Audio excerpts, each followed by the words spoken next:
എവിടെ ചങ്ങായി ഇതാണ് പണിക്ക് വരുന്ന സമയം. ഇപ്പൊ സമയത്ത് നോക്കേ പണിക്കാനൊക്കെ സമയം കാര്യങ്ങളൊക്കെ ഇല്ല. എനിക്ക് കൂലി എന്റെ വഴിക്കിട്ട് എന്റെ കുട്ടികൾ തൂരിയല്ല എനിക്ക് പൈസ എനിക്ക് തരുന്നത്. എനിക്ക് നിങ്ങൾ അവിടുത്തെ പണി കഴിഞ്ഞിട്ടല്ല ഇങ്ങോട്ട് വരേണ്ടത്. എനിക്ക് നടന്നു വരണ്ടേ, എനിക്ക് വണ്ടിയും കാറൊന്നും ഇല്ലല്ലോ. നീ ഇപ്പൊ കൂടുതൽ വർത്താനങ്ങളൊന്നും പറയണ്ട, വേഗം പണി വെക്കുക സമയം കൊണ്ട് നാട് കഴിഞ്ഞിട്ട് പോകും. ആദ്യം തെങ്ങിന്റെ തടം ശരിയാക്കലേ. ആ വേഗം തുടങ്ങിക്കൂടെ, ഇവിടെ കഴിയണം പണി. ഇത് ഇപ്പൊ ഇങ്ങനെ സമയം കളയണ്ട. എപ്പോ വിളിച്ചാൽ തന്നെയാണ് അവസ്ഥ. പണിയെടുക്കാൻ ഭയങ്കര മടിയാണ്. എന്നാ പൈസേന്റെ കാര്യത്തിലോ ഭയങ്കര താണേനു. ഇത് കഴിഞ്ഞ് നമുക്ക് അവിടെ അങ്ങോട്ട് പോകാണ്ട്. ഇന്നലത്തെ കിക്ക് ഇറങ്ങിയിട്ടില്ലേ, അതാ പണിക്കാർ മന്ദപ്പണക്ക് കുറച്ചടിക്കണേ. ജാസ്തി അടിച്ചാൽ നാളെ നിൽക്കാൻ പറ്റൂല. രാവിലെ ഞാൻ വൈകുന്നേരം വരെ പണിയെടുത്തിട്ട് നയിച്ചിട്ട് ഞാൻ കുടിക്കണേ. ഞങ്ങളാരെ പൈസ ഉണ്ടല്ലോ. നമുക്ക് ഇത് കഴിഞ്ഞിട്ടേ ആ 2 തെങ്ങൂടി ഉണ്ട് താഴ്ന്നു നോക്കാന്. അത് കഴിഞ്ഞിട്ട് അപ്പുറത്ത് മുകളിൽ 5-6 തെങ്ങൂണ്ട്. അത് കഴിച്ചിട്ട് പോയാൽ മതി. ഞാനേ 6 മണിക്ക് വന്ന മനുഷ്യനാണ്. നിങ്ങൾ തീരുമ്പോ പണി തരാം. ഞാൻ കുപ്പിന്ന് വന്ന പൂതനല്ല.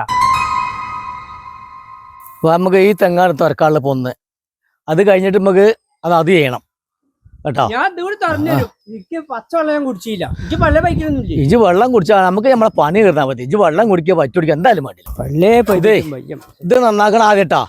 ഇതെല്ലാം നന്നാക്കിയിട്ട് നമുക്ക് അവിടെ ഒന്നും തുറക്കാണ്ട്, അത് കഴിഞ്ഞ് അപ്പത്തൊന്നും തുറക്കാണ്ട് കേട്ടാ. ഞാൻ നിൽക്കില്ല, പോവാണ് കേട്ടാ. എന്നാ കൂലി ഞാൻ പോവാ. ഞാൻ കൈ പിടിച്ചാ ഞാൻ പോവാണ്. ഞാനിപ്പോ വരുന്നുണ്ട്. പോവാ.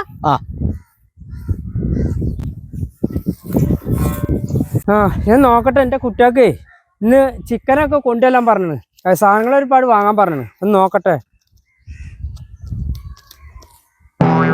100 ഉലുവേ.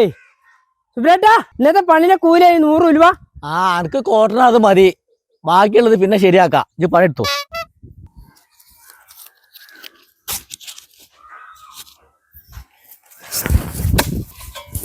തല്ല് കൊള്ളാൻ ചണ്ടി, പണം വാങ്ങാൻ മാടുവരും. പൈസ ഇല്ല, പണി വെറുതെ എടുക്കല്ല.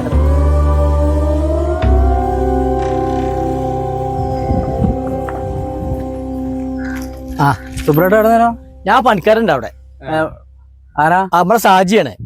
അപ്പൊ ഞാൻ പോവാ എന്തൊക്കെയാ ഉടായി പോട്ടാ പോയി ഇടയ്ക്ക് കല്യാണം അവിടെ പോവാണ്. ആയിക്കോട്ടെ. ഓക്കെ. എന്താ സാജേട്ടാ ഒന്നും റിച്ചാർജ് ചെയ്യാത്തെ? കൂലി കിട്ടിയില്ലേ? അതൊന്നും പറയണ്ട. ഇന്നത്തെ കൂലിയാണിത് 100 ഉലുവ. നമ്മളെ സുബ്രനേട്ടൻ തന്നതേ. വൈകുന്നേരം വരെ പണിയെടുത്തിട്ട് 100 റുപ്യ ഇത്രക്ക് എച്ചിയാള്? അയാള് ലോക എച്ചിയാ, അതറിയില്ല തന്നെ. എന്നാ വിളിക്കാളേ. സുബ്രേട്ടാ നിക്കേ. എന്താ സാബി കാര്യം? എനിക്ക് തിരക്കുണ്ട്. എന്താ കാര്യം? നിങ്ങളവിടെ നിക്കേ. എന്താ പറഞ്ഞോ? അയാൾ ആനെ പിസ്കനാണ്. ഈ പണിക്ക് സുഖമില്ലാത്ത ആൾക്കാരെ പണിക്ക് വിളിച്ചാ ഒരു പൈസ കൊടുക്കാതൊക്കെ തന്നെയാണ് അയാളെ പരിപാടി. എന്താ സുബ്രേട്ടാ, ആ ചെങ്ങ ഇതുവരെ പണിയെടുത്തിട്ട് ആകെ 100 റുപ്യങ്ങൾ കൊടുത്തേക്കണ്. എന്താ ഓനും വേണ്ട കുടുംബം കഴിയാ? ഇത് കിട്ടിയിട്ടാണ് ഓനക്ക് സാധനം വാങ്ങണം. എന്താണ് നിങ്ങൾ ഇങ്ങനെ ചെയ്താല്? ചെങ്ങന്മാരെ ഓന് കോട്ടടിക്കാനുള്ള പൈസയാണ്. നിങ്ങളെ ഇടപെടേണ്ട ആവശ്യമില്ല. സുബ്രേട്ടാ, നിങ്ങൾ ഇപ്പൊ എന്റെ പണിയെടുത്ത കൂലി ഇവിടുന്ന് കൊടുക്കാതെ നിങ്ങൾ ഇവിടെ തന്നെ പോകില്ലട്ടോ. ഷാഫിയ, ആ പൈസ വാങ്ങിട്ടാണ് പോക്കലിനോ? പൈസ മൊബൈൽ നിങ്ങൾ എടുത്തോളൂ, അതൊന്നും വേണ്ട. സാജേ, ഈ പൈസ പിടിച്ചാ. പാടത്ത് പണി പരമ്പത്ത് കൂലിയാണ്, അതേവിടെ നടക്കുള്ളൂ. നിങ്ങളെ ഈ ഇപ്പൊ സുഖമില്ലാത്ത ആൾക്കാർ പണിക്ക് വിളിച്ചാൽ 100-200 കൊടുത്തുകാണ്ട് പറഞ്ഞേക്കാം. അതൊന്നും നടക്കൂല അവിടെ കേട്ടോ.